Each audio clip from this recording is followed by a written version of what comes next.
Okay. I'm gonna take it all in because sometimes you need a break, right? Welcome back to the channel. I am your host, TKK, the King Kindred. And today I want to talk to you guys about some home theater stuff, TVs specifically. So it's been a couple of weeks since I've done pretty much anything with my televisions. Thank you for the support. Let me just say that. If you guys are into showing some support, I appreciate likes, I appreciate comments. The comments help with the dialogue piece. I want to talk about Sony. There's so much that's been going on. I am getting ready to get things situated so that I can do my own personal reviews of the LG C2. This is an amazing TV. I'm in front of it right now. I love this TV. Check out the catalog of content. Went from unboxing to showing different things about this TV. Also, the Samsung S95B.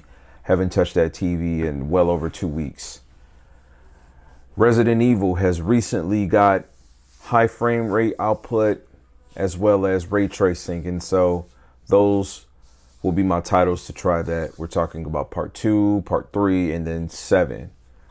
Those are the games that I'll be using to mess around with the S95B for my official review for it.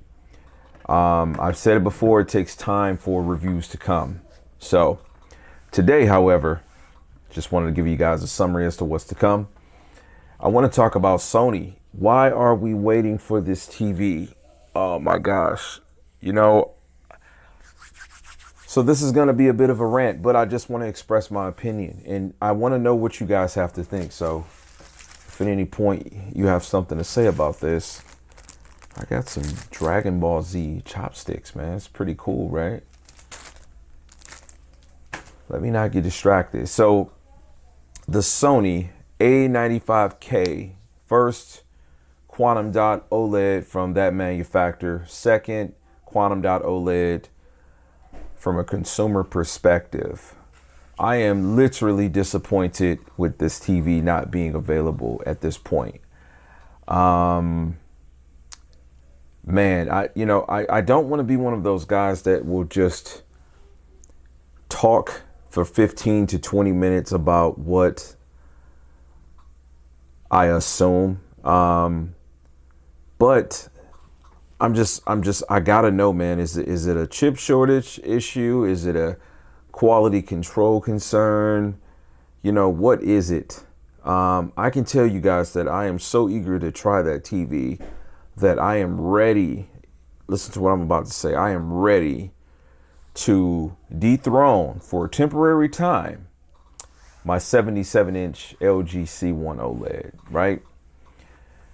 I am going to take my 77-inch down and place the 65-inch A95K when I can get my hands on it in that spot, because I really want to test it to that effect. I don't even care about seeing it next to the S95B from a gaming perspective, because the A95K isn't going to offer me anything that is going to wow me personally from a gaming perspective. And I'm a gamer, but this TV has caught my interest as a movie buff, right? And I've said this a lot.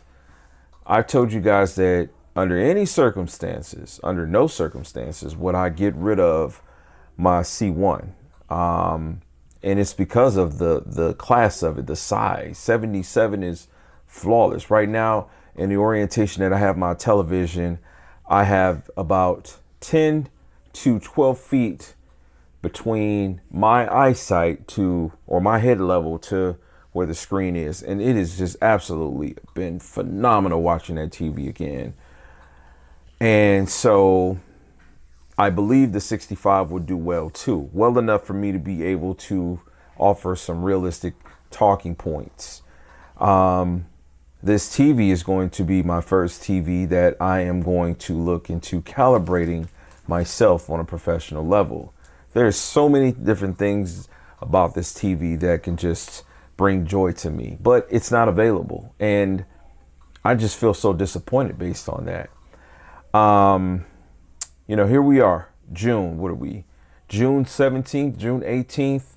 As I'm recording this, it'll go up probably the next day, maybe the next couple of days. And so as I'm looking at things, it's looking like August. I'm seeing August some places for this A95K.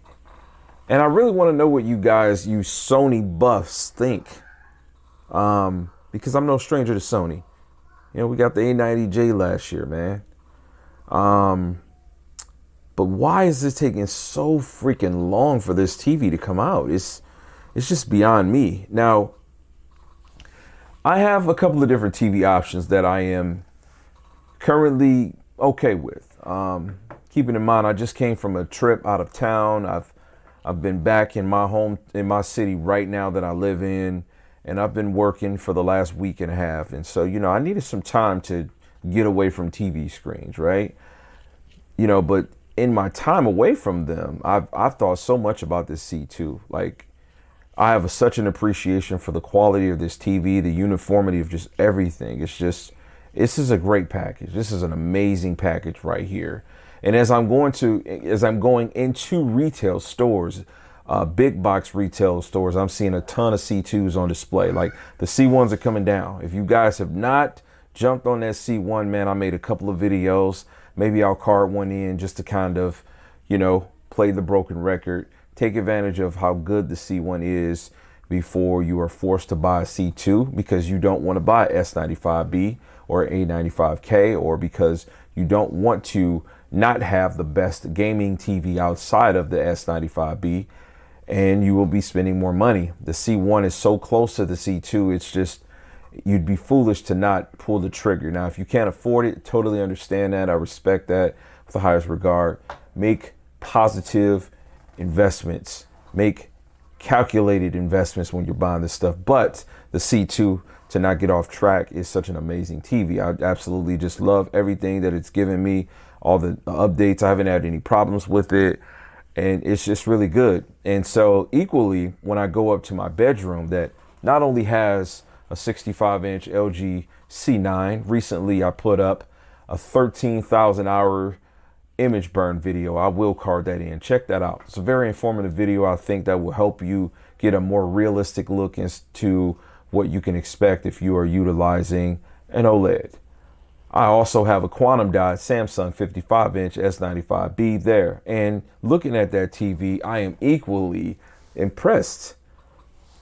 I still to this day feel true that the LG has a more proven track record as to what I personally like to see in a TV.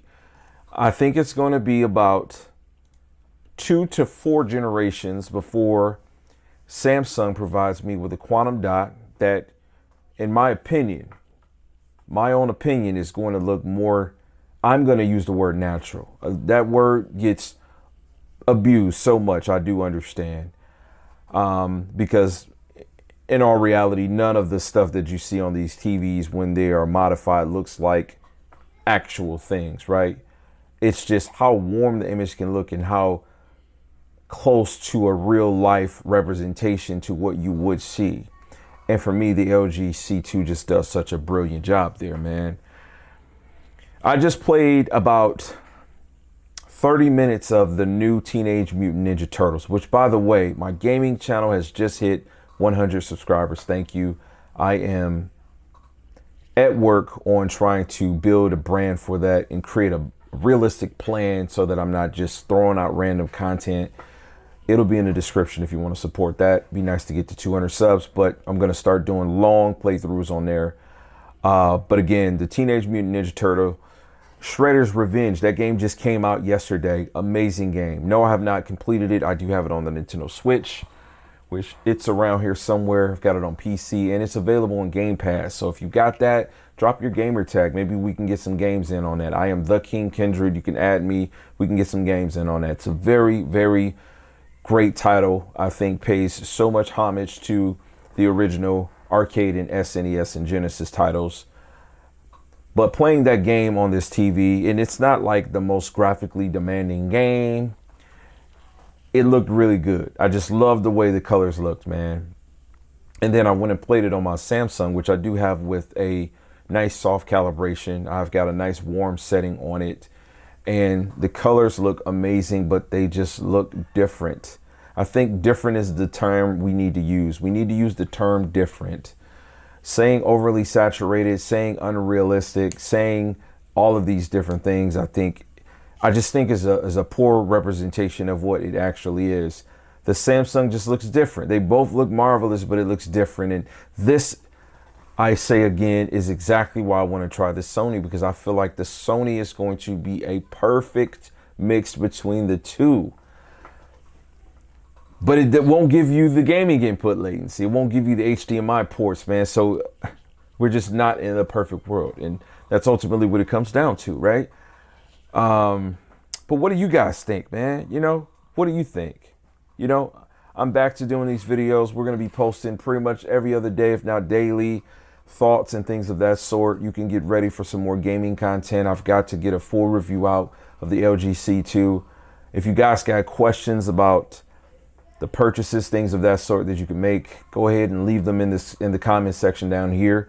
Very attentive to this stuff. I've got content I've got to get shot on the Samsung also. Listen, that TV is brilliant. It's phenomenal, man. Everything about it is good. So it's good to see you guys again. If you got questions, like I said, don't hesitate.